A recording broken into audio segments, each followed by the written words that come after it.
empowers Celie to take her life back. Okay, so Shug opens up her inner world, but the novel also expands outwards, doesn't it? Welcome to the Deep Dive. Today, we're really getting into Alice Walker's incredible novel, The Color Purple.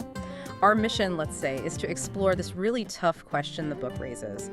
When the whole world seems set on silencing you, how do you actually find your voice? And not just find it, but, well, learn to sing with it. We'll unpack that whole journey of resilience, self-discovery, looking at the unique way it's told, and of course those unforgettable characters. Yeah, and what hits you right away, tying into that question you asked, is the form of the novel. It's epistolary. The whole thing unfolds through letters. Celie, she's our protagonist. She starts writing to God. It's like her only way to cope with just immense suffering. And what's so powerful is that the very act of writing, just getting those fragmented thoughts down, even to a silent God, that becomes this deliberate, often painful way she starts building her own identity. Right, it's like a quiet little revolution just by picking up the pen. Exactly, a real act of self-assertion, even from the very beginning when she barely has the words. And the silence she's born into is just devastating. We're talking the early 20th century American South. Celie's poor, uneducated African-American girl facing unbelievable hardship. There's abuse from her father, then later from her husband, Mr., she calls him. So these letters, like you said, they're her only outlet. Absolutely her only outlet. They're raw, they're unfiltered, just pure pain, really. You see the very first kind of fragile sparks of her voice in a world that is just relentlessly trying to snuff it out. That's hard to even imagine. Indeed. And it's truly amazing how, through year after year of this hardship, poverty, oppression, racism, awful sexual violence, her voice somehow gets stronger. Against all odds. Completely. And if you look at the bigger picture, it's this profound exploration of how terrible experiences can, paradoxically, become the very thing that forces you to discover your own worth, your independence. So the suffering shapes her strength. In a way, yes. I mean, think about her language. You can track her transformation just by how she writes. Those early letters, she can barely say I.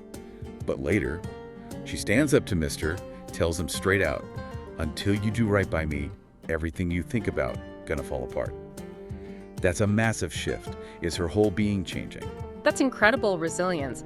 But is it maybe too simple to just say she grows stronger? I mean, Walker shows it as such a painful step-by-step process, right? 2 steps forward, 1 step back. Oh, absolutely. It's not sudden at all. Not like flipping a switch. No. It's the incremental nature that makes it so believable, so powerful. It's all these small acts of defiance building up, small connections, and a huge catalyst for that growth is definitely Shug Avery.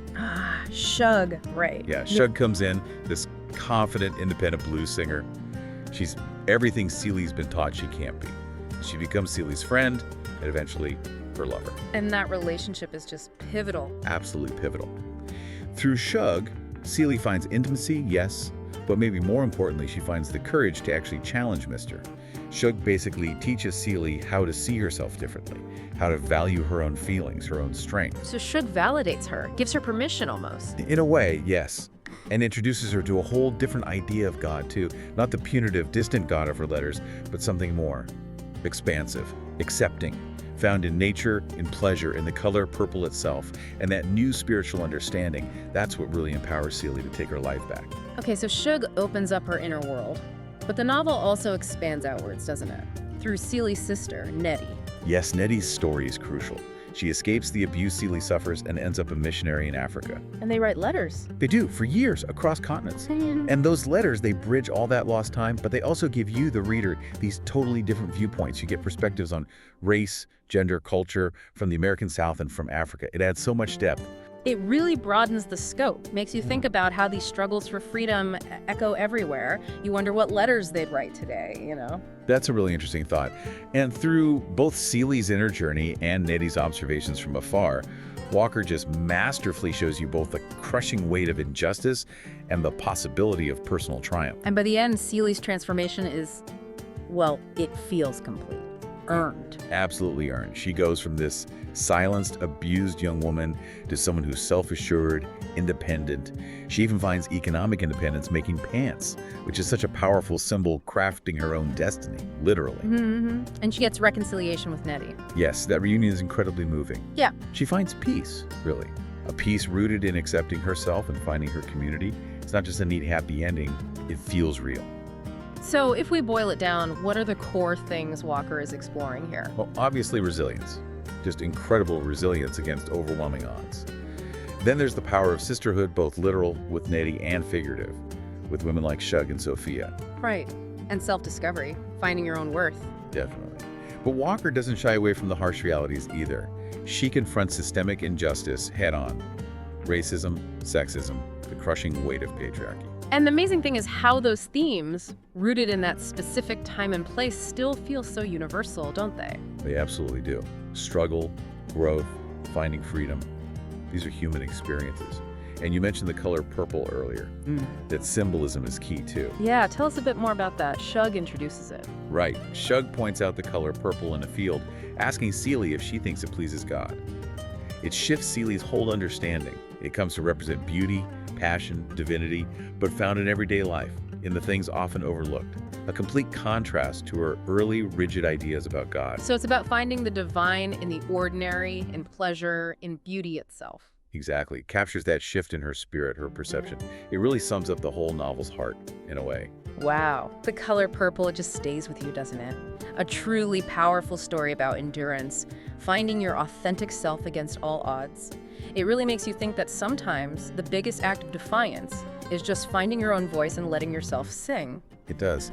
And connecting this back, maybe a question for you listening is this. Thinking about Celie's journey, this really painstaking climb, from voicelessness to speaking her truth, how does that challenge your own ideas about resilience? And maybe about the different shapes courage can take. Sometimes it's loud, sure, but sometimes it's quiet, persistent, like writing a letter. That's a great thought to leave with. Thank you for joining us on this deep dive. We hope you'll reflect on that power of finding your voice, even when it's hard, and maybe look for those hidden colors purple in your own life.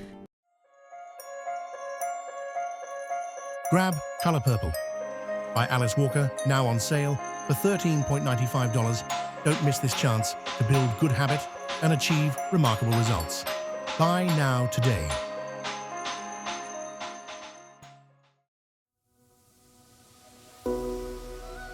Like and subscribe for more Bookhaven podcasts.